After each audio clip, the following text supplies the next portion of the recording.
It's another day to get yourself qualified for the ultimate summer giveaway. Hey, what's going on? It's Johnny. That hot tub, patio set, gazebo, outdoor entertainment center, all that stuff could be yours at the end of the summer if you go and get yourself qualified. Get all the details at our website now. Featured sponsor today is Enders Auto Repair, and I'm here with Terry Enders. How are you, my friend? Good. How you doing? I'm doing great. Love coming here to the shop and seeing all the great things that you guys are doing. You're always busy, always helping people here in the community. And I got to say, it's still pretty hot out. So that's something to be thinking about for a lot of people as that summer heat continues and probably going to last until the fall. Everything from AC and just keeping everything cool is a good idea. Yes. Air conditioning, they don't last forever. So unfortunately, sooner or later, you're going to have to fix it. We can take care of that. Cooling systems, very important, especially when it's hot outside. Thermostat's got to be working right, keep the engine cool. In the wintertime, we expect the heat. Summertime, we want to cool. So, all these things are important, especially in the heat we have now. Yeah, and it's not just the comfort of you and the inside the car, as far as, like you say, keeping cool. That engine is really important. That thing needs to stay cool. Yes, yep. If the engine's not right, the rest of it's not going to be right. So, we have to take care of the heart of the system. And let's talk about this too, because I know it's summer and fall will be here before you know it, but we're getting real close to that back to school time, and I'm sure somebody going off to college or getting ready for school, they maybe got a car, they found a car, want to make sure that car is ready, good to go, and safe. Do you check cars out when people are looking to buy them? Yeah, you actually bring that up. We've actually done a couple here the last 2 weeks. People have bought cars for their kids, or the kids have bought cars, so they bring them in. I kind of encourage them, bring them in and let us look at them before you buy them. Yeah. That way, you're not buying something that's going to end up costing a basket of money. Right. But yeah, we've a couple, got one here today that we're looking over for them. Young man's going off to school and needs a car to get back and forth. So, yep, we can do that, and we're actually happy to do that for people. Yeah, you don't want those too good to be true prices, and you're like, oh, this is a great deal, and then you get it down the road, or they get off to college halfway across the state, and the thing breaks down. Yeah, coat of wax can really put lipstick on a pig. So.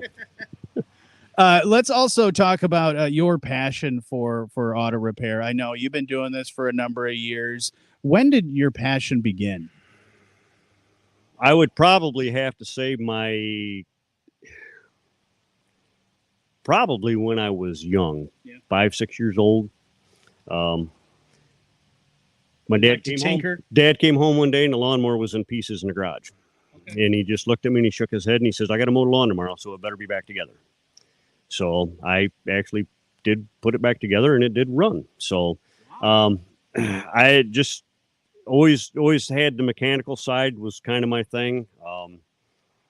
School wasn't overly important as much now that I realize it should have been. It was just mechanical was kind of my thing. As I got older, that of course got into cars. I had an old car that my sister had given me for Christmas one year when she was getting married and moving out. Couldn't drive it, so tore it apart, rebuilt the engine, did brakes on it, did all kinds of different things, put it all back together, and was able to sell it and make money to buy the next one. So, and so many years ago, I'm glad that your dad was able to mow the lawn that day, because that, I'm sure at that young of an age, there's a lot of pressure. Yeah, well, like I said, it was just one of those things. I was able to take it apart, and I knew where everything went, put it all back together, and worked. Yes, it did work out well.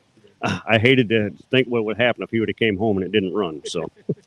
What I love about you is, not only you have that passion, but you're a trustworthy guy. You'll tell it like it is. So when somebody comes here and they've got an issue with their car, or they call with an issue, you're going to give it to them straight and tell them what's going on, what needs to be done now, what maybe needs to be done down the road, things like that. Yeah, it's not worth the hassle to try to buffalo somebody. I mean, if you treat your customer right, when it's time they need that service, they're going to come back. So tell them what they need now. Tell them what can wait till later. you can try to give them an estimated time period. Sometimes it doesn't always pan out, but give them some sort of estimated time period. And I mean, in the long run, it comes back to work on your favor. So absolutely. And I mean, you've had people that have sort of followed you around. You're the guy, and your team is the team that they love having work on their car, their kids' car, their whole family. They put a lot of trust in you as a great mechanic and a trustworthy mechanic, and that just goes to show with your work ethic. And with that, when it comes to, like you said, that time to do something, I'm sure some people will look at their dash every time they start the car up, and they may notice that a light comes on. Not really sure what that light is, whether it's check engine light or something like that. It's a good idea not to ignore that stuff. Well, that's true. Especially if you notice a little bit of a running issue. One of the main things, of course, you have your check engine light, but we don't have check oil level lights anymore. So that's true. When the red light comes on with the picture of an oil can, that means we got a problem. Yeah. Unfortunately, these newer engines from, I'm going to say probably around 2012 on up, the piston rings they made weren't very well. So they have a tendency, they'll use a lot of oil. A lot of customers out there know that. And, we need to get back into the habit of pulling that dipstick every now and then and checking that oil. Yeah. The other thing is don't pay attention to that monitor that says I got 100% oil life or 60% oil life. We need to be going by mileage, because depending on how you drive, that thing could drag you out 6-8 months before an oil change. Sure. And if you don't check your oil, oil's cheap. Engine's not cheap. It's, $12,000 put a motor in most cars. So. Right. Yeah, that makes total sense of not ignoring that stuff and doing that regular maintenance, checking the air and the tires. And that's another one. Don't trust that I'm good. I don't, until that tire light's not on, then I'm fine. But you're exactly right with just those little things that you can do to maintain your vehicle and keep it running. But then if one of those problems, little problems, small, big, starts to come about, Enders Auto Repair is the people to come and see for those things. So how do we get the process started if we want to get a hold of you guys? Well, we have a phone number, of course, 269-588-5102. You can email us at endersautorepair@gmail.com. We have a Facebook page as well. We do have some customers that message us on Facebook. So, multiple ways you can get a hold of us.